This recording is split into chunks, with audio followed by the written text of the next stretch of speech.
Hello everyone and welcome.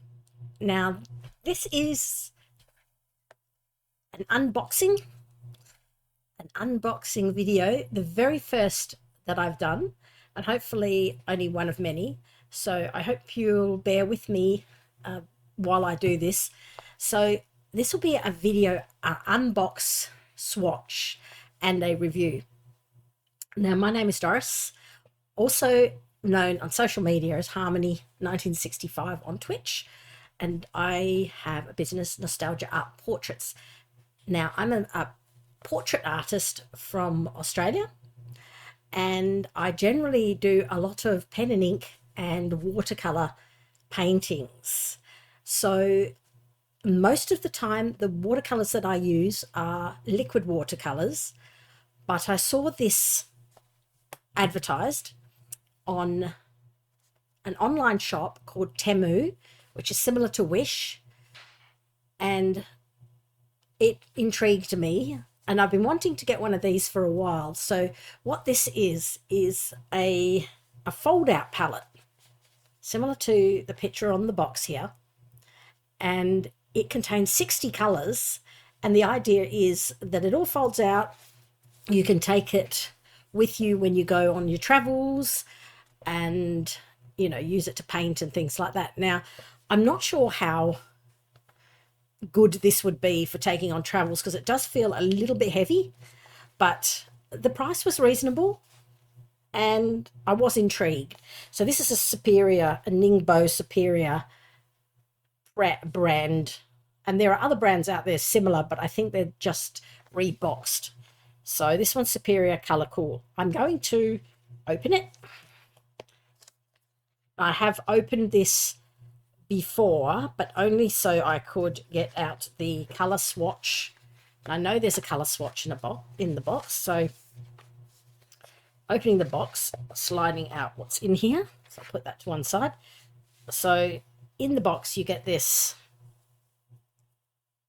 sort of a nice little bag where the product is in, a little velvet bag. And it also comes with this instructions, bit of description. Unfortunately, it's in Chinese and I can't read Chinese, and I don't want to put it through Google Translate, but if you have a look online, you can find English translations of this particular product when you go have a look on the internet if you're interested in purchasing.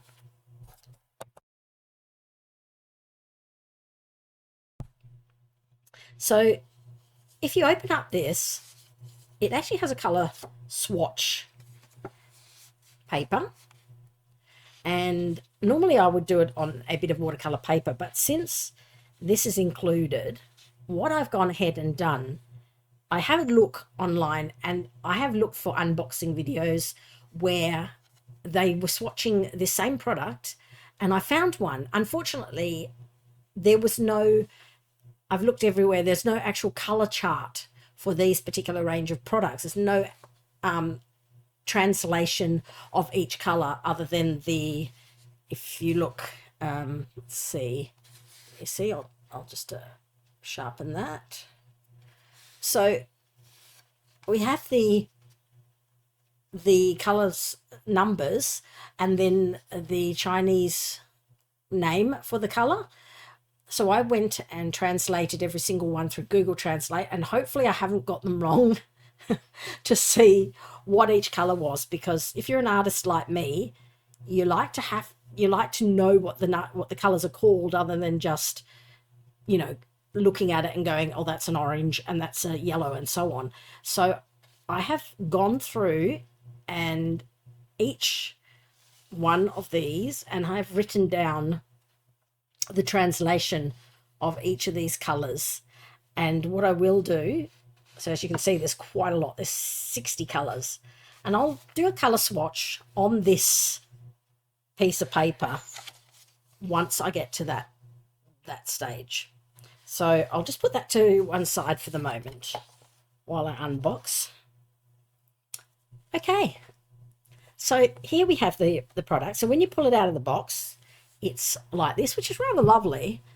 And we'll open it up It has a bit of padding, cushioning, which is probably good for wiping paintbrushes and things. Let's see. Oh, rightio, there is. It comes with a water brush pen, which is a decent size. Not bad size at all.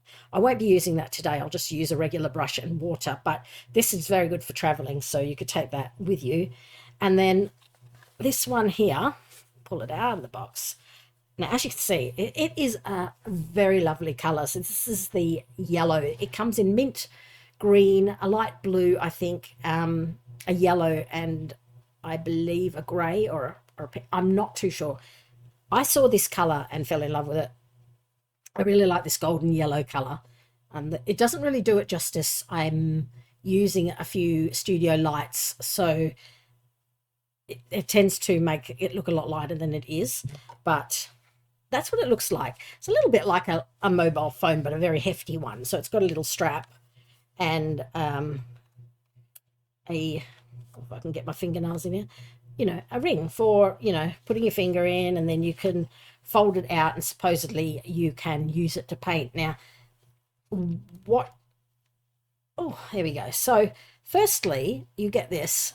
So you have this surface here for mixing paints on a nice shiny plastic surface, and the colors cannot be taken out of the container. They are in the container. They don't have loose pans. You can't remove them. So that's the first thing. If you are looking to remove the colors and rearrange them, you won't be able to do that with these, but they look a decent size, and the colors are written down here, and there's little tiny marks where it kind of tells you what the colors are. But of course, again, if you don't know Chinese, you can't read Chinese, you won't really have an indicator of what the colors are.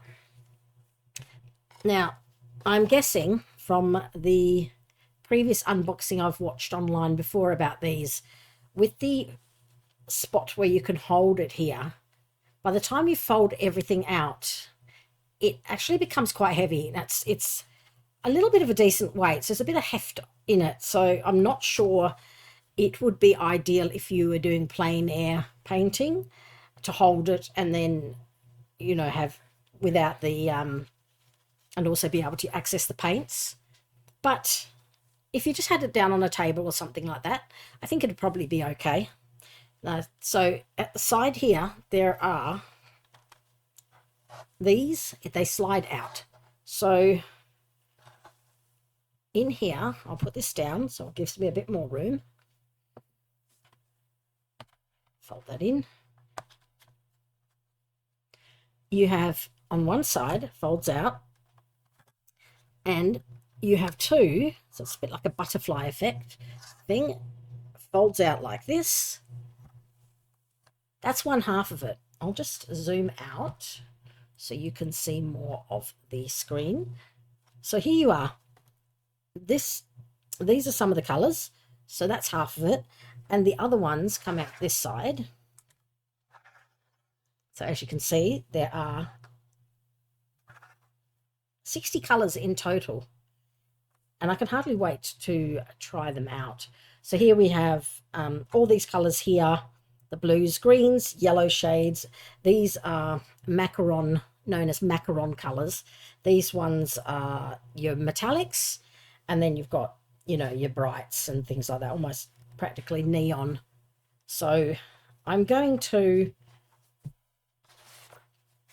use this, and what I have done is it does tell you the corresponding number letter here, CO1 and CO2 and so on, and because I've worked out which colors are what, I can then look at here and look at this one and go, that's white, that's lemon yellow, that's, and I know that the numbers will correspond. And I think this also tells you where the colors occur, but because the numbers are written in here, I can sort of match them. So that's what I'm going to try and do. I'll just move that out the way, and I will attempt, probably won't get this all in, you won't see all of it, and I have my own brush here, so I'm going to move this out of the way and start swatching. So as you can see, it's kind of a little bit awkward, even if you hold it, you know, to hold it in your hand and then paint, it's a little bit cumbersome. But I'm going to try anyway. So I've folded it out so that I can get at things easy. And I suspect that once the paint is wet, it's probably better not to fold it up underneath, because it will catch, because they are pretty snug in the container. So I'm just going to fold it. I'll move it out the way. And I'll move this here. And I'll get my water. And I'm going to zoom in so that you can see more the colours that I'm using as opposed to the palette itself. I'll just move the water jar out of the way. Now, I will start with it in the order that I suspect it goes. Unfortunately, I've also got I'm going to just write down where the colours occur, because what I did, of course I can't find it now, but I'm just going to write down on the top the corresponding, up here it tells me which colours on the palette are which. So I'm just going to pause it for a moment and I'll be right back. So here I am again, just now I'm going to test these colours out. I have written on the top where they fall in the palette, because otherwise it's a bit confusing. You can't see as you fold it out. One of the previous reviews I've watched, the person wasn't sure, so they just painted the colour wherever. But I'm fairly precise and I like to have it all laid out. So obviously, firstly, I want to see how sort of soft the watercolours are, how much water they need to activate them, how creamy they are, and so on. So I've looked at this. It's not actually too bad. So as you can imagine, the white you can't see because it's white. So I'll just work my way through. White is not showing up. Obviously, you can just see it, the shine of it, but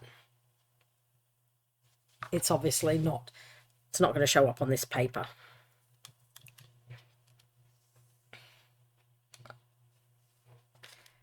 And the next colour, I'll go down and then across so I don't end up smudging it. Lemon yellow. And from the colours that I've translated and what I know about watercolours, I can see the colours pretty much correspond. So they're quite lovely. These are not, I've tested a lot of watercolours myself because I've been gifted watercolours and things like that. And some have been student quality and some have been artist quality. And some of the really expensive brands are not necessarily the best. But this feels, the colour density is very nice. It's very rich. It seems to be quite bright. It's holding the colour quite well. It doesn't feel cheap and nasty. You don't have to use much water to activate it. So some pans are very hard and it's very hard to activate them, and it takes quite a bit of water. And this is cadmium yellow. So as you can see there, quite a nice, very nice watercolour. And I haven't tried diluting them on a piece of paper, you know, like some people do, add water to see how transparent, but this actually looks quite nice. I'll just add a bit of water to the side just to see how we go. It's rather nice. It actually ends up not being powdery or anything like that, which I'm quite surprised about. I haven't tried these products, and sometimes I'm a bit reluctant to try the really inexpensive ones in case they're like student quality. Now these are meant to be light fast, and I've got no way of knowing. And this here, it's translated as a bee yellow, which is quite an interesting translation, but it is a little bit deeper than the orange, the cadmium yellow. I'll just do a little bit of water down the side to show you. It's actually rather nice. So these colours are shaping up to be quite a lovely surprise, and I'm not using very much water to activate it, and they are really quite lovely. I'm not mixing them on the palette or anything like that. I'm just using them directly. So very nice feel, very concentrated, lovely feel to them, not too not granulated or anything. And then they don't feel cheap, like some watercolors are quite chalky, but these ones are actually very nice. So far I'm very impressed, at least with the standard colors. So this is a permanent orange. Now this looks more like your red, but I would say it's probably more like a cadmium red. It's hard to see. I'll see if I can zoom in so you can see it as I'm working along. The colors are not coming across as well as they possibly could be because I'm using, as I said, artificial lighting, but it's, as you can see, they're really quite lovely. I'm quite impressed with this so far. I'm certainly not disappointed in the purchase so far. So I'll just quickly work my way through this one here. Orange red. Orange red. So that's a similar color to the permanent orange. I think it probably is a little bit more, has a little bit more red in it, but not that I can really see. The colors are very similar. That's how it's translated as orange red. So we'll see a little bit of color in here. Very nice. And this one here is vermilion, which is definitely a red. Now, a lot of these look the same color in the pan, so I'm not sure how these next shades of red will go. And that's definitely, that's a very, very nice. And I would say that is definitely a vermilion. It makes sort of a bit, quite a nice, almost lipstick red. Rather pleasant. So we'll just, does fade a bit to your orange when you use the water, so it's quite interesting. And then we have a permanent red. Like I said, I'm slowly working my way. You don't need a lot of activation. They're very similar to, they have a similar feel to gouache.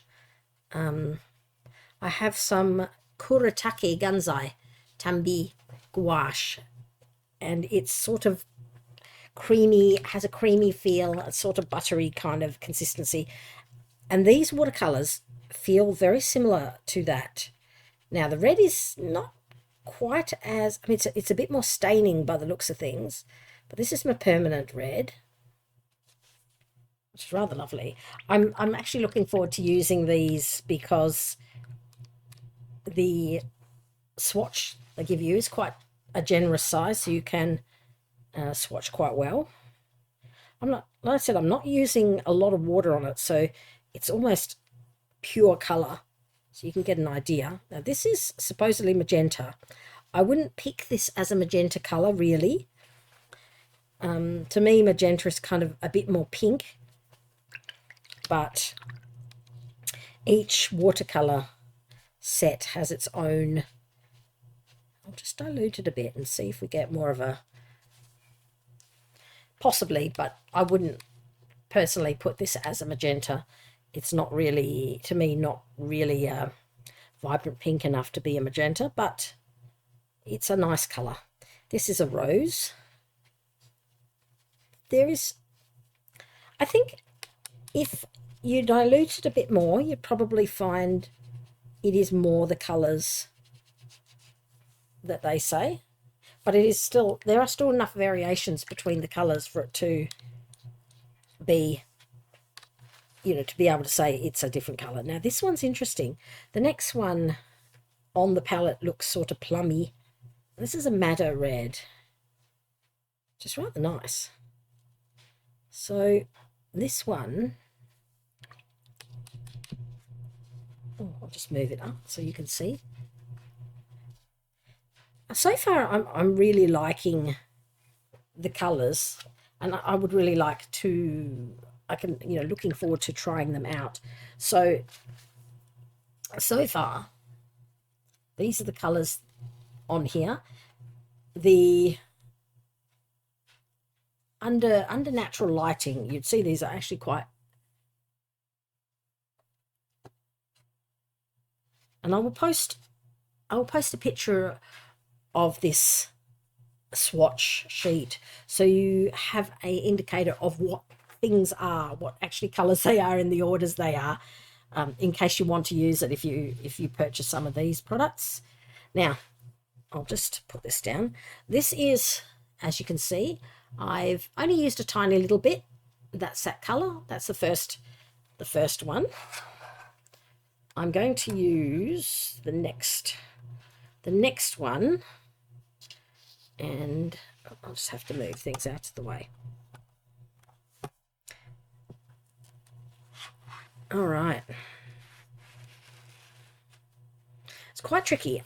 It helps to have a very clean palette, very clean, what's the word, water jar.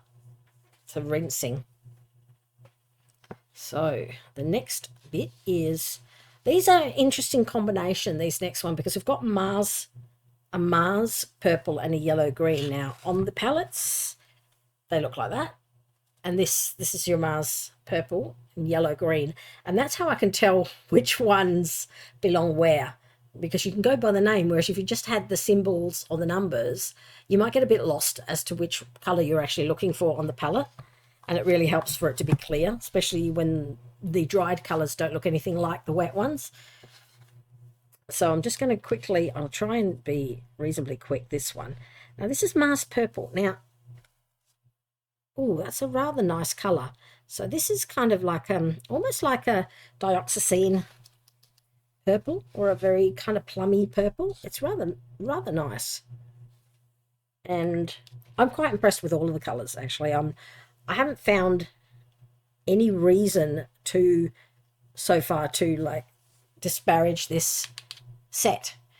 The set is lovely to use, and the colors are really nice. Now these are irregular colors. I'm not sure how I'll go when I get to the pearl colors and the golds and things. This, well, it's a bit thin. The Indian red is probably a little on the thin side, a little bit. It's not too bad, but it's not as dense as some of the other colors, but it's kind of interesting.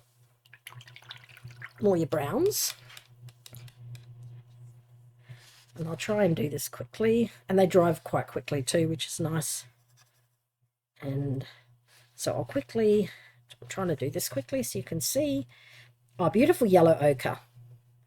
I have yellow ochre in other colors and in other paint sets, and that's a pretty good representation of it. And like I said, my stage lighting doesn't really pick the colors up as well as it could, so I will post them in a proper light so that you can get a proper idea of the color. But you can see the colors that are shown, the name of the colors seem to match the standard colors that you know, if you're an artist and you use paints a lot. You know, your yellow ochre looks like a yellow ochre, your brown looks like, you know, your burnt siennas, your browns and so on look like they're meant to. This is a raw ochre. I've made this a bit runnier than I need to, but I do like the brown shades.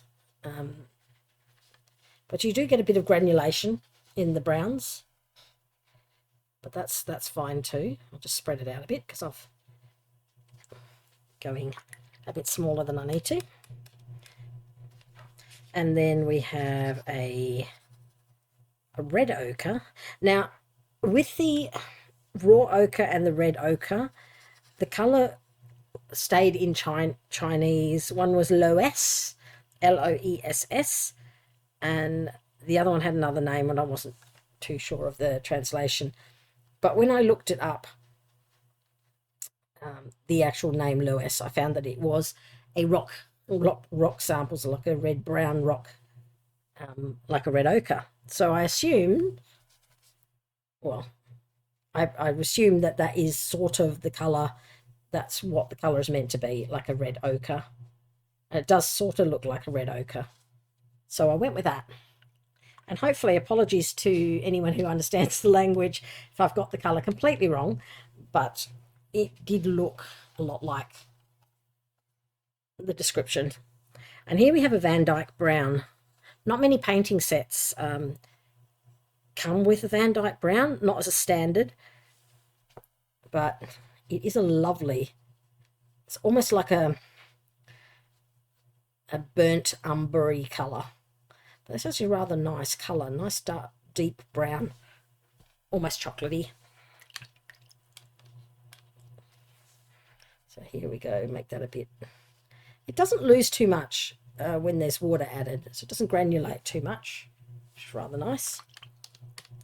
Okay, now we're going to the next panel, into the greens. Yellow green. I like this colour. This is one of my favourite colours. I really enjoy green. And generally I'll mix this up myself using the yellows and blues. Oh, that's delightful. That is a lovely colour. It's almost a fluorescent colour. Very nice. I'll add water to this and see how much of the yellow comes out when I add the water. Ah, yes. Very nice. So as you can imagine, this would be really lovely for your landscapes and things like that. And it does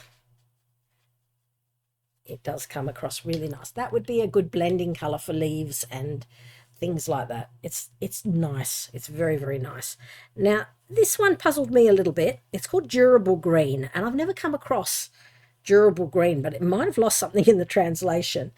But hey, I'm willing to give it a, I would say it's probably more like a springtime green, but again, it's a very, very nice, goes down well. It's nice consistency. It can be diluted and it doesn't lose. So as you can probably get an idea so far, I'm pretty impressed with these. The review would just be me swatching pretty much because it's very nice. The next colour is Hooker's Green. It says bright Hooker's Green. Now, I haven't come across this colour. Again, I haven't done a lot of landscape pictures. I mostly do portraits. So I don't actually have this colour. That's very nice. It's almost like a Viridian. Very, very nice colour. I think I would probably use that. Now that I know it's there, I think I might try, painting something with this set. I don't know if this will work that well for my style of painting, but I want to give it a go. So my style of painting is using glazing, which is a lot of very thin layers over the top of each other. And this, I'm not sure how this would go, but I'm willing to give it a try and just see. So the next color is, just says green, just green by itself, nothing else added. That's very nice too. So that's a similar to the one above it, the Hooker's Green, except it seems to be a little bit more turquoisey, I suppose. So I'll just move that across like that. Quite nice. Another favourite colour. I like olive green. I haven't come across many olive greens in watercolour paint that are accurate as an olive, but that's actually not bad. So it does contain, it is very olivey, and it does go to a really quite a nice yellow in there. Very nice. Very, very nice. And now I'm making my swatches a bit bigger. Started off small and I'm making it bigger. And the next one is also a green, and it's, I think, one of the last greens, and then we'll probably be switching on to blues. So now these paints aren't that easy if you fold them out. They do tend to overlap each other a bit. So, and then getting to the ones that are very close to the body of the barrel of the colour here, where the rest of the colours go in, is very, it just gets a bit tight to get in. I'll show you what I mean. So this is a nice green. This is a lovely green. Again, dark green. Just rinse that brush out.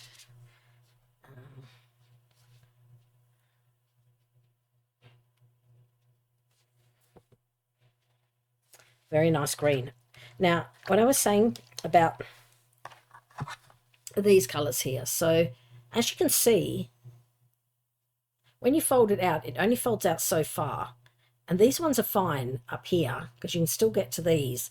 But when it comes down to these ones that are underneath, these colours here are very close to the plastic of the main container, I suppose you'd say. You can probably move them out the way a little bit, but unfortunately you can slide this up. But I'm concerned that you have to basically fold it over the top of one another when you go to fold it up. So, and they do fit pretty snugly. So if there's any water or any of these are a little bit raised or wet, you'd probably find it smears and it'll scrape along and it won't be as good. So I'm going to try and avoid doing that, and I'll just be very careful when I reach for the colors that are closer to the base here, because I want to let them dry before I fold it all up again. Okay, so far this is what we've got, and as you can see, there's some beautiful colors in here, and I will use that as a color guide, and I will post that with the recording so people had an idea with the name that goes along with the color, so that you find it easier if you don't want to have to try and guess what the names are that fit with what color. And if you know, if you've been doing art for a long time, you might automatically know the colors by sight. You know, this is a August green, and this is a raw ochre, and this is a you know, cobalt blue, and so on. But if you're someone that's starting out, or someone who just doesn't know the colors off by heart, then it becomes a little bit more tricky. So I want to move this one out of the way, but I'm going to be very careful. Try not to fold it all the way in. I just want to fold this one out. Right, so I'll have it like that. Okay. So I'm hoping that it goes down from top to bottom here. As you can see, this is the blues that I'm now using. Move them up out of the way so that I can see what I'm doing. All right. Next, Cobalt Sky Blue. Now, if I work this out correctly, and that's that color there, third from left, yes. So that's a cobalt, Prussian, indigo, and that means this would be Cobalt Sky Blue, Sea Blue, Peacock Blue, Turkish Blue, which looks rather lovely, and we'll see how we go. So let's give that a go, shall we? Just wash my paintbrush out to make sure there's no colours getting muddy. All right. I love the blues. I love the greens. But I'm curious because here we've got a Cobalt Sky Blue and a Cobalt Blue. But I'm going to go down this way and see. Now, interesting the way it goes lighter. So this is a Cobalt Sky Blue. Well, it's kind of nice. It's sort of a purpley blue, but not that light. So it's interesting. It's not as blue as I would have guessed. It's more of a muddy blue. And I'm going to get another water jar, which is actually cleaner.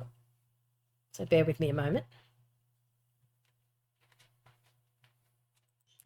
Continuing on, I have got cleaner water and work my way down.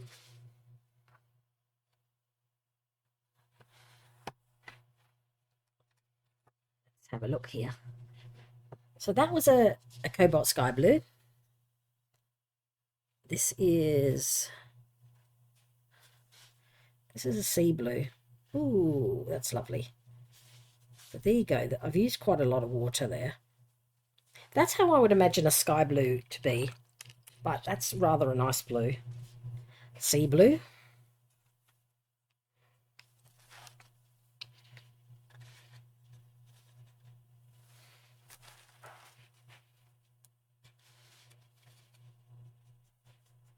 This one, this is a peacock blue. Rather nice. Similar to the sky blue, except a little bit more, it's just got a little bit more of a darker pigment to it. I'll try not to make it too watery. Okay, so with hardly any water added, which I'm trying to, that's better. As you can see here, it's very dark. It's kind of a very nice blue, and it's sort of a peacock blue. It's quite lovely. I'll just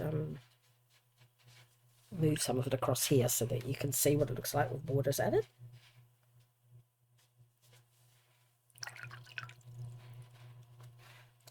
A Turkish blue on the palette looks very, very light. Not sure how light it's going to be, but it does look incredibly light. I've never come across a Turkish blue either. So this is new for me. So this here, oh, that's rather nice too. So this is a sort of a, definitely a different blue to the others. Could be lovely for painting pictures of the ocean and things like that.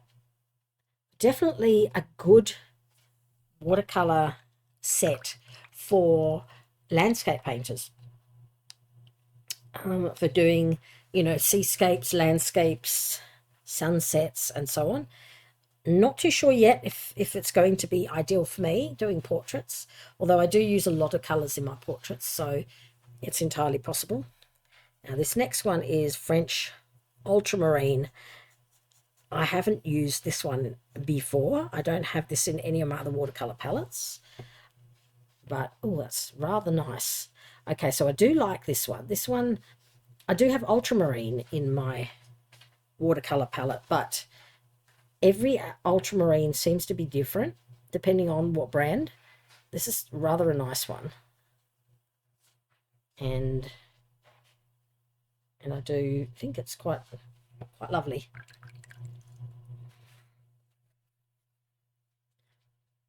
See what it does.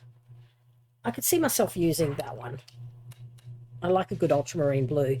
I have a favorite combination of colors that I use when I'm painting, and I tend to use a lot of ultramarine and burnt sienna for my portraits.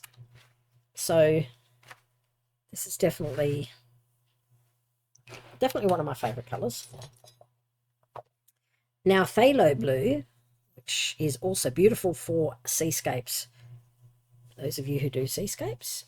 Oh, this is the first time I'm actually seeing these colors from this color palette, and that's why it's a swatch and review. So my responses are completely genuine. It's the first time I've seen these colors.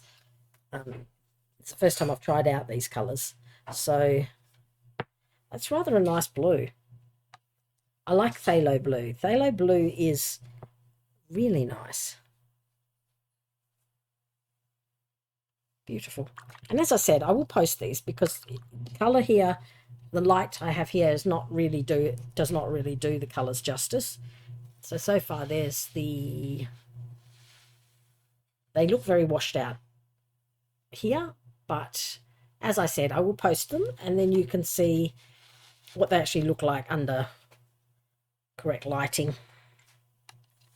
So we're starting the next set, and we're only sort of about halfway through so far. There's still a lot more colors to come, which is quite amazing. More than enough colors for any project that you want to do, any at all. And I can hardly wait to actually use them for something. Okay, so next to this we have this Cobalt Sky Blue, and then we have a Cobalt Blue. As you can see, the colors are similar, yes, but the Cobalt Blue is denser, and the Cobalt Sky Blue is sort of had more of a washed out feel. and it's rather nice. They're both similar, but they're both, they're not, if you dilute one, like I'm doing here, you still won't get the exact colour and density. So they can both be used alongside each other, would be lovely. Prussian blue, I haven't come across in many colour palettes again, but it's a nice one to have. I know the colour. Yeah, I do like this one. This is a lovely colour. It's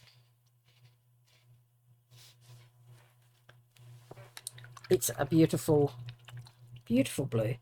And indigo, you imagine from a rainbow, and I'm curious because the colour palette here just looks dark and I can't tell what colour's on it. So I'm curious what shade it's going to come up with. Oh, it is very dark, as you can imagine. There you go. I'll go lighter at the end so you can sort of see it. The indigo is a very dark blue, almost like a navy, but you can just see here where it goes. It's quite nice. And now we're heading into the purples. Well, on this palette anyway. We have here, this one's supposed to be a bright purple. Haven't come across a purple yet. What's painting there? Oh, that is a lovely purple. This is lovely. This is, delicious. Look at it. Look at the colour there. Isn't that just gorgeous? This is bright. This is vibrant. This is just beautiful purple. And I'll see if I can angle it up so you can see it against the light. Hopefully a little bit better. Look at that colour. Look at that colour. And we're looking at this one here. Let's tap on it to just make it sharper. So as you can see, some of these colours, I'll bring them up.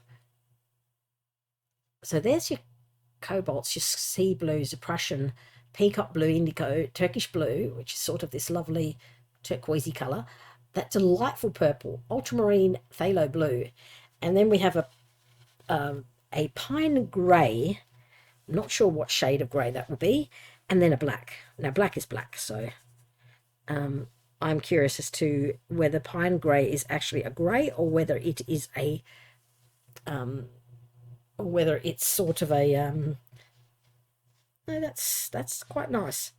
So that's your grey, which is sort of quite a nice shade of grey. Not too bad. So that's an alternative if you want to dilute your black down to make it look grey. That's a grey in and of itself. And of course then I'll just paint my ivory black, which is a standard colour in most paint palettes, which is actually quite dense. So as you can see, your pine grey is a grey, whereas ivory black, if you dilute it, will make a grey. But of course, as you can see, it's a different kind of grey. So it's more like just a diluted black. Put that back in here again. Quite nice. Ivory black is pretty well standard in most palettes. The same with your some form of white. So that's all those, half the sheet, and we've still got another lot of let's see, 2, 4, 6, 8, 10, 12, so another 24.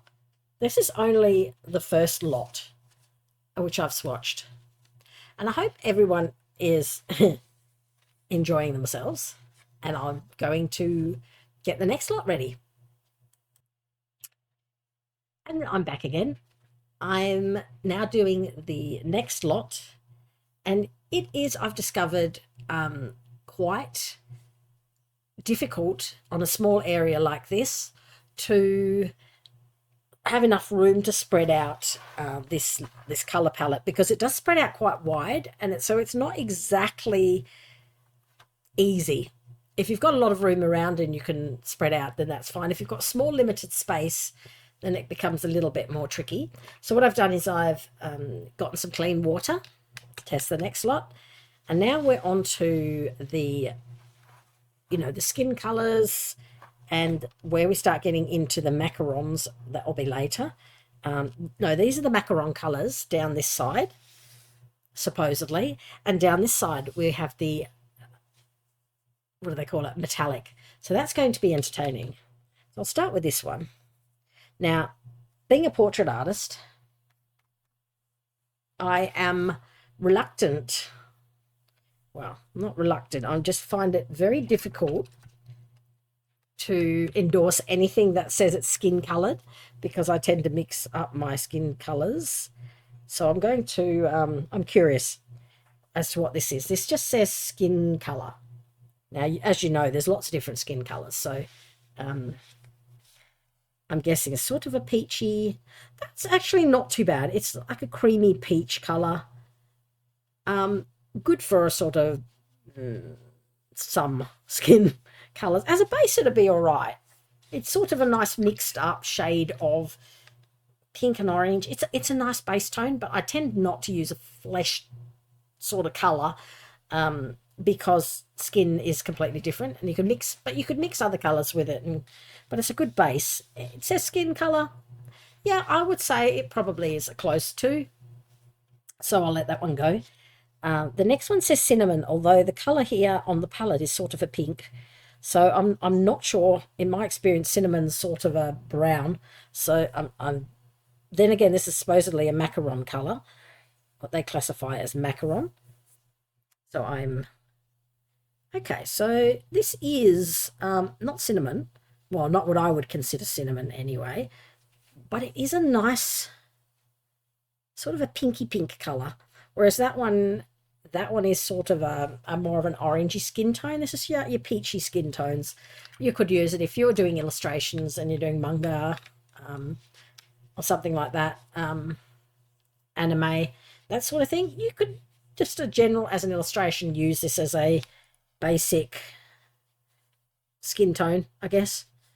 It doesn't dilute very well with water, so it goes to practically white.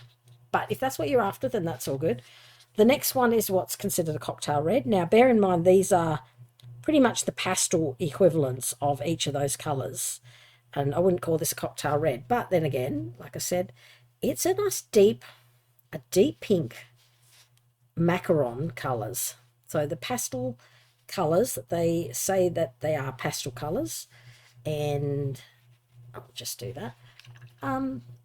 It's actually not a bad colour. It's a lovely pink. It's a nice sort of almost a coral sort of pink. I probably wouldn't call it a cocktail red, but it's as good a name as any, I suppose, if you're looking for names. The next one is a lavender purple. It looks nice on the palette, but most of these colours are pre-made, pre-mixed. That's quite a nice colour. That is, in fact, a lavender purple. It's really nice, and I can imagine it would go nicely with the purple alongside that you can see there. Definitely a pastel, and I would say it's probably more like a gouache. I wouldn't think it was that transparent, but it is a nice color. It has its charm.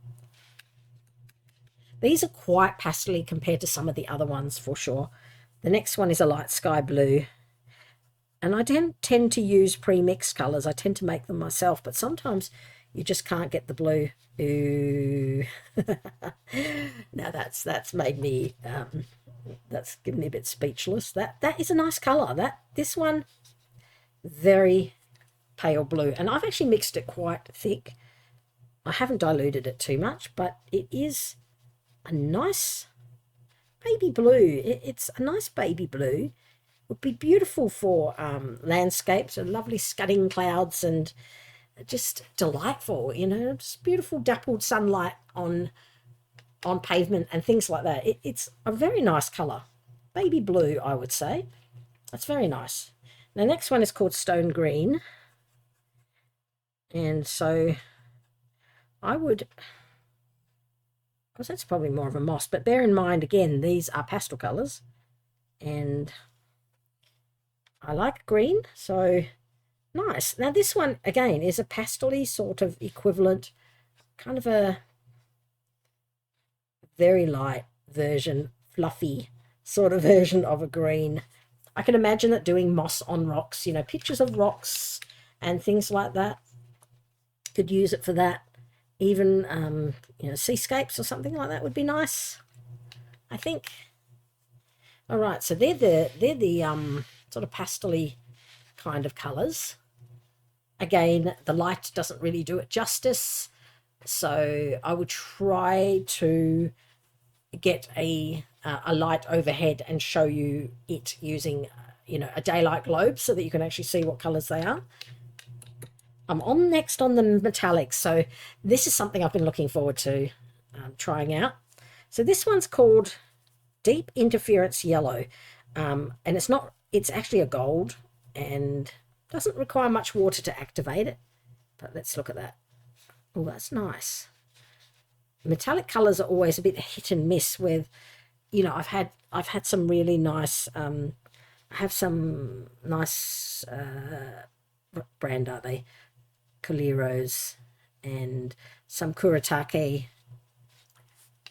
colors, which are metallic, and see if I can catch the light on those. So you can just, when it dries, you'll be able to see it better, but it's going to make a really lovely golden yellow. I'll revisit it when it's dry. Next one is Silver Black. You do have to wet this a little bit and work it a little bit, the metallics, to get the metallic out. So it's not... My concern is that these palettes seem to be a bit less in them than the other ones, because they seem to be in their own little individual palettes, which probably means there's hardly any colour in it. So this one is a Silver Black. Now, quite interesting. I can see that it is metallic. Looking for the particles just over here. Let's just bleed it out here and see if I can see them. I can see the colours are starting to dry, so you can get an idea. So when this is all dry, you'll be able to have a better idea. The yellow is starting to become dry, so it's quite nice. And I think that's a bit wrong because, oh no, Pearl Silver White. Now I have to make sure my paintbrush is completely clean. Pearl Silver White actually looks quite nice. Let's see what it looks like when if I don't add too much water to it. I've just activate it a bit more so I get a lot more pigment on the brush. There we are. So that is quite lovely. It's hard to see under this light, but it is definitely a pearl, a silver pearl, and it will dry, so then you will get to see it. You can just see where it's drying on the edges, and as you can see above here, this Deep Interference Yellow is the colour it is. The metallic is beautiful. I'll revisit the others once they've dried. So that's the next one. Then you've got a bronze, which is, as you can imagine, an actual bronze. So let's make that nice and just a little bit of water to it, activate it. I do like these metallic colours. Oh, that's nice, a nice metallic. There are good metallics, and then there's those that are not a very good density, but these ones actually look semi-decent. I'm actually quite impressed, given that they're actually a very good value for money, not as expensive as some other watercolors out there, and some of the really expensive brands are not necessarily that great. So now we have a pastel version of a metallic color. Now I don't use metallics very often in my paint because I do mostly, like I said, I do mostly portraits, so I don't kind of like to use too much metallics. Metallics for me are good ways to highlight certain things here and there, and I have used them before, but I tend not to go overboard with them because you're in danger of making something look a bit tacky if you use too much metallics. But little glimpses of it here and there are quite nice. So quite interesting. So that's a light red, and now we've got the light blue, pastel blue, and a pastel pink metallic paint. Quite an interesting idea. See if I can get this in here. That one is lovely. I got to say, I really do like the metallic versions of these pale colours. Very nice. Okay, let's see if this one has dried a bit so we can show you. There we have a deep interference yellow, which is a beautiful gold, a sort of a dark pearl silver black, which you can kind of see, a pearl silver white, which is this one here, catching the light there, a bronze, which is, you know, bronze is a bronze color, this one, and then you've got this beautiful light red and this light blue, which are metallic, which are really very, very nice colors, good for highlights and things like that. Now the last lot are going to be interesting. The last lot are more your fluoro colors, and there are some metallics in amongst it as well. Some of the descriptions are a bit strange on these ones. So we have a, try not to tuck them in. All right, so we have a wisteria red. Again, we've had a pastel colors previously, and oh, this is nice. This is lovely. This really is the color it says it is. It's, I wouldn't say necessarily a red, but it's definitely a wisteria. It's a very nice pinky wisteria color, which is quite lovely. I'm going to go across this time instead of down because I just happen to have it here. Now, it might be a bit tricky here because this one looks fluorescent, pink peach, and I'm having troubles getting it, activating it with my paintbrush. Seems to not want to go quite concentrated. It's, here we go. Took a little bit to activate that. This is a pink peach. Look at that. Isn't that lovely? That is definitely a fluorescent color here. It's hard to get it sort of very dense because it likes to be a little bit more translucent than the others, but it is a very nice color. Almost fluorescent pink, which is quite nice. Then we have a pink, which is considered a pink, actually translated as just pink. To me, it actually looks like, I'm not sure what color it looks like. It looks kind of like a plum color or a crimson. That's something I haven't come across on here. Okay, so this here's a pink, definitely a pink. That's no two ways about that. It surprises me. These colors are quite lovely. That's a very pink. Very nice color. I would probably call this one magenta as opposed to the one further over, because to me magenta is more this color. So if you have a printer that prints just magenta, you kind of have more of this very pink color. And I have some liquid watercolors which are magenta, and let's see if I can find it, and it is also that color. So this is my liquid watercolor, and this color, it looks darker in the bottle, but it is quite a pink magenta color, and that's the color I think of for this one. They've just called it pink, but that's fine. And then over here, which is a strange place to put it, I would have put this color with the other oranges and reds and things like that, but this one's actually cadmium red. I use this one a lot, and it is definitely cadmium red. Quite interestingly, like I said, I'm surprised they haven't put it with the others, sort of somewhere in the group of reds and oranges that they have. This one's very similar to the permanent red, but permanent red is a little bit redder, and this is kind of a little bit more orange. That's quite nice. Now, the next one was translated as pink grass green, and it's a sort of it's sort of a strange conflict on the name, in that pink is pink and green is green, and a pink grass green kind of, I'm not 100% certain what that is, but it could have been the interpretation of Google, which got it wrong. So this is looking like just a green, And I would say it's probably just a grass green. Yep. I don't know why they've said pink grass green, but this is the colour it is anyway. So it's very similar to the other greens that we have, somewhere between the yellow green and the durable green. But it's still quite a nice colour. Just different, I guess. I would say it's probably just a grass green. And the same with this one, says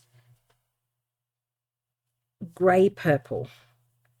And I would say that's probably just a purple, not anything to do with grey, unless it means it's sort of a greyish purple. But so I'm just going to, I'm curious about this one.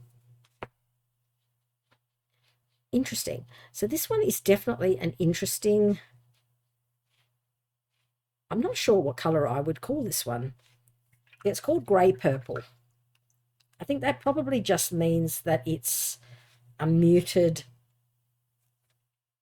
sort of purple. I'm not 100% certain how I would lump that in what category. It's more of a dull purple, or a dull magenta, I suppose. Trying to make it a bit denser, but another one that doesn't really go very dark. I'll try layer it. Yeah, it's kind of a dull purple, like a washed out, muddy. I'd call it probably a bit of a muddy purple. Okay, so the next one's another metallic, and it's called flash green. And it looks metallic on my palette, so, and I'm guessing that the only thing that it seems that the metallics have a less paint in the palette, so that's something that you might run out of sooner. This is definitely a metallic green. Rather nice colour. It's just, yes, it's definitely a metallic. So we'll let that dry. It's not as high in pigment as some of the other metallics, unless I've just diluted it a bit too much. Let me just, oh yeah, it's a bit better. I think the key to a lot of the metallics is not to dilute them with too much water, because you tend to disperse the metallic pigments, and then you don't get as nice of an effect.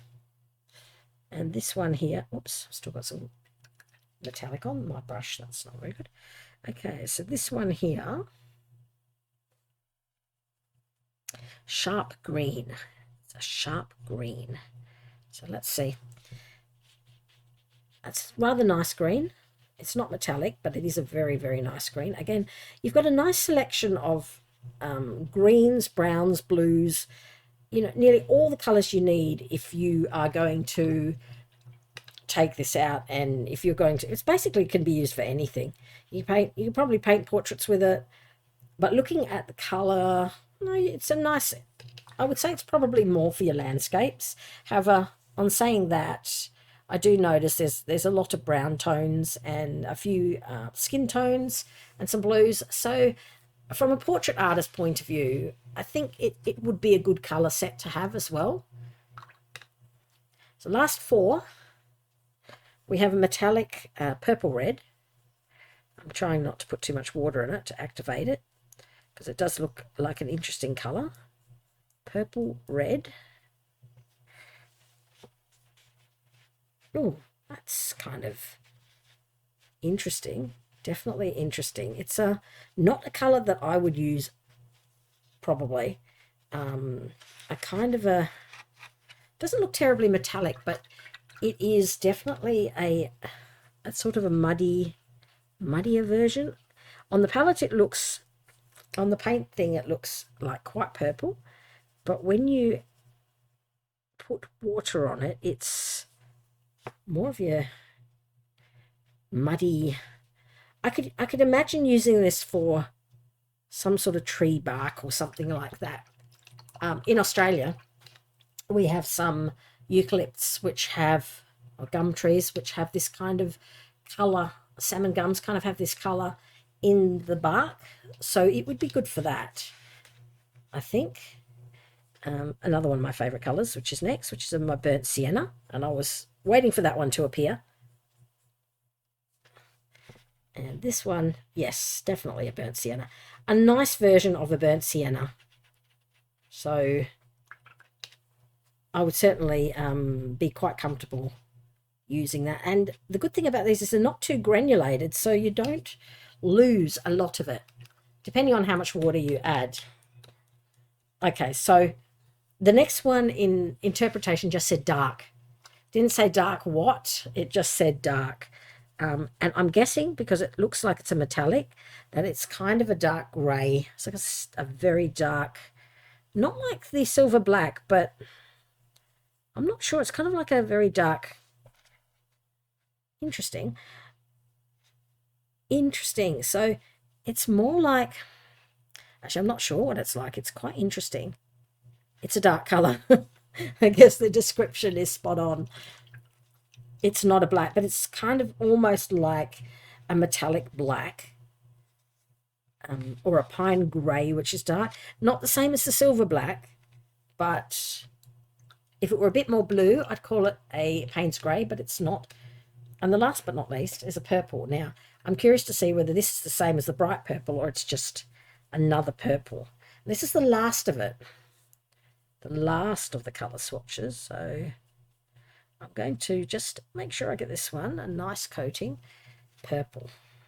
Oh, very, very nice, lovely, and completely different from the bright purple. In fact, this one is less muddy. This one is a more pure purple, whereas the bright purple kind of had some blue granules in it. This one is like very pinkishy, purpley colour. So I'm going to zoom out so you can see my colour swatches from here.